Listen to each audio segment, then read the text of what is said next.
So hello and yes, welcome back to another movie review, guys. Now before I get on with the movie review, I'm going to say I'm not going to do this like my normal movie reviews, where I've made notes and I go through the acting, the characters, the story, the directing, the visuals. I'm going to kind of do what I've done for Infinity War, because I always do this for the big special films for me, where I just kind of talk about them off the top of my head. I've brought the IMDb page up here for the characters, though, because I can't remember all the characters' names off by heart, because I only saw the film yesterday, and I've only seen it once so far, although I will go see it again, because I am a die-hard Star Wars fan. Saying that, this review is not going to be biased. I'm not going to be biased towards Star Wars.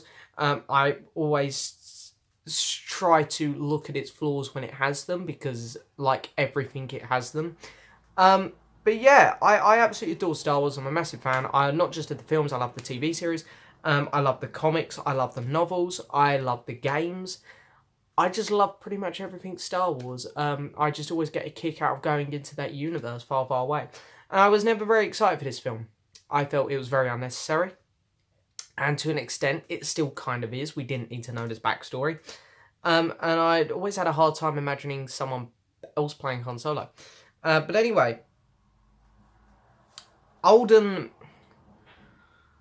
I'm not even going to try to pronounce his surname. Alden, that guy, has taken on the role, and I didn't like it at first. I was like, yeah, I'm not sure I can see this. And of course, there was also problems with the directors. Originally, we had the directors from the Lego Movie, and halfway through shooting the film, they were fired, and Ron Howard was brought in. I was so worried about this film. And then we didn't get a trailer for a ridiculous amount of time. And then literally at the Super Bowl, I believe it was, in America, we got a trailer, and that was only about 2 months ago.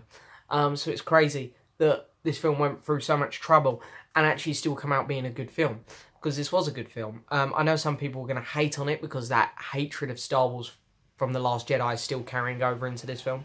But the way I see it, this isn't a great film by any means, but it's a very average, fun sci-fi adventure film, I think. There's not much to love, there's not much to hate.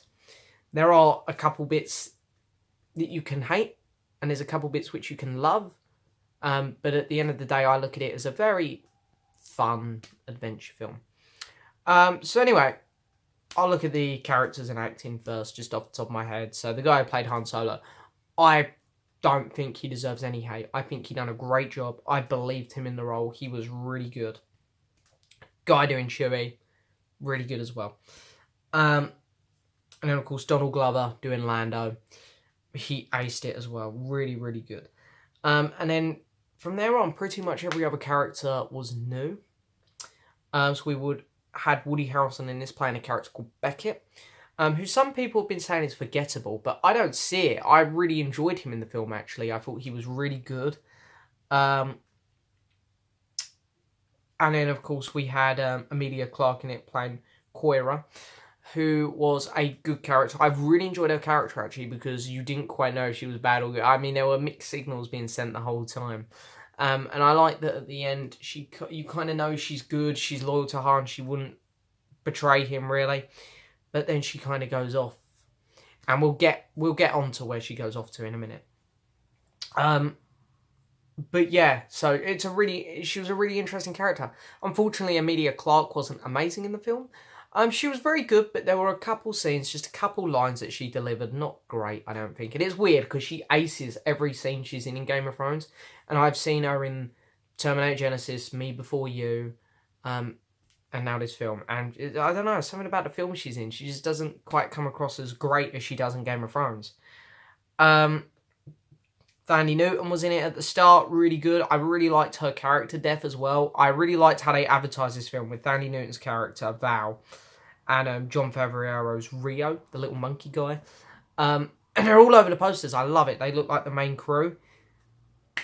Like in the first half hour. I loved it because, not that I felt much attachment to them characters because I just met them, but it was really cool that we were expecting to see them throughout nearly the whole film, and then it was like, boom, gone. I really liked that. I thought that was really cool. Okay, so L337. is the droid in this one. Star Wars films always have to have droids. We have BB-8 for the new trilogy. We had K2SO in Rogue One, who I really liked. The new droid L337. This is one of the things which I hated about the film. I hated that droid. The humour was awful. The voice for it just didn't work. It was annoying. And the character just felt really out of place. Like, the scene where she actually died, there was a huge battle going on. And she's standing out there going, Lando, I found my purpose. I'm going to fight for freedom and stuff like this. And when she got shot, I was, at first, like, thank God. Second, why would anyone do this? I mean, she's a droid. Droids are intelligent, or the droids of her capability in Star Wars are intelligent. And yet she's standing out there shouting.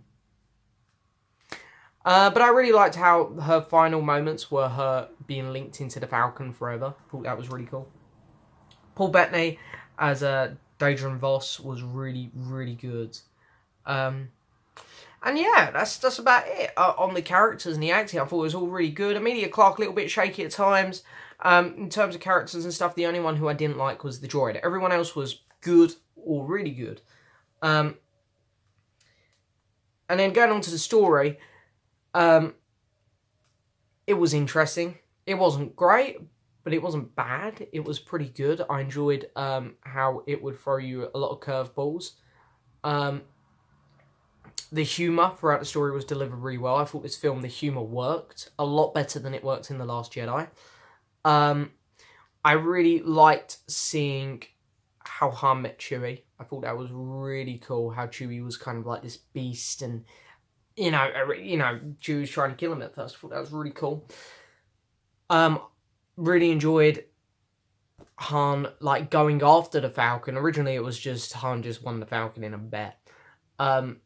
Or in a card game. Now we actually see that he got to ride it first, and then he was like, I'm going to win this. I have to win this. And of course, he goes back at the end of the film and beats Lando in his card game because he knows how he cheated.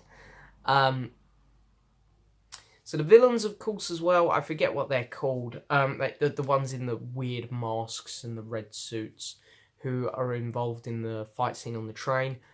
Very, very cool plot twist. I really enjoyed that, how they turned out not to be the villains, really.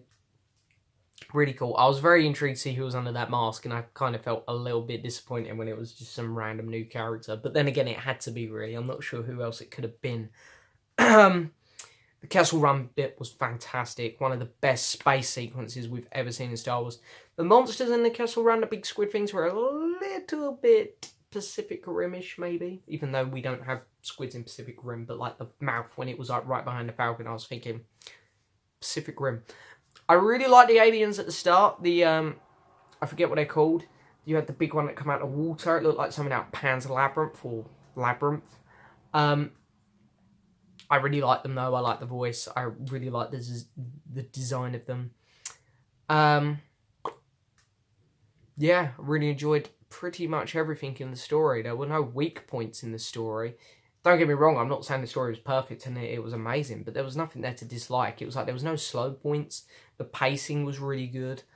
And yeah, Ron Howard done a very good job on this film, I think. You can tell a tad what scenes were directed by Ron Howard and which ones were by the other directors. But I think Ron Howard done an excellent job at pacing it all together and structuring it and whatnot. And it works really, really well.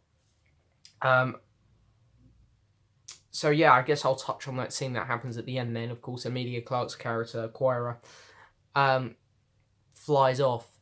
And we see she's going to meet Darth Maul on Dathomir. Now, I know some people online are like, how's Darth Maul still alive? How do you not know Darth Maul's still alive? I mean, the story arc reviving Darth Maul's character came out at least 7-8 years ago now. The character has been alive for 7-8 years. So yeah, I really like the fact that the last time we saw Darth Maul in Clone Wars, he had control of the Pikes and was going after Death Watch. He took Death Watch and then Palpatine come along, or Darth Sidious, and was like, no, you can't have Death Watch, mate. Because I think Darth Sidious was like, okay, when I eventually do Order 66 here, Darth Maul's going to be a problem with Death Watch. So let's eliminate that threat before we get to Order 66. That's what he done. But of course, Darth Maul was still leader of the Pikes. So we see the Pikes in this film, which didn't translate quite as well. They're better in the Clone Wars, I'm not going to lie. But that's the last we see of him in the Clone Wars, because that's when the Clone Wars ended. And then all of a sudden he just pops up in Rebels again, in a Sith temple, abandoned, and he's completely ruined. And the novel about Darth Maul, or the comics, sorry, are before Phantom Menace, so they don't even come into play here. So there's this huge gap in the middle where nothing's happened with Darth Maul. And now they have killed Darth Maul off in the Clone Wars, in Rebels, sorry. At the end, he re-meets Obi-Wan, and Obi-Wan kills him. It's like his story has a beginning and an end, but there's no middle, really. So it's nice to see that they're finally filling in the middle. I love the fact they got the voice actor from the Clone Wars and Rebels. He also voices him in Battlefront 2. Really, really cool. So it's going to be interesting to see where they go with this. Yeah, I don't know if there'll be a Han Solo 2. I'm guessing if they do the next Star Wars spin-off film, if our heroes or our main character, because I hear a Boba Fett film's in the works, so I guess you can't call him a hero. But whatever character we're following, I'm guessing they're going to go up against some member of, can't think of the name, it begins with an S, and the Pikes are a part of it. The group that Darth Maul is basically in charge of. Yeah, if they come up against them, then I'm guessing Darth Maul will pop up again. I'm kind of hoping the Obi-Wan movie is next. Obviously, I wanted the Obi-Wan movie to come anyway. But now I feel like they could refilm that scene from Rebels with Obi-Wan and Maul, and I think that'd be really cool. But anyway, what am I going to give this film out of 10?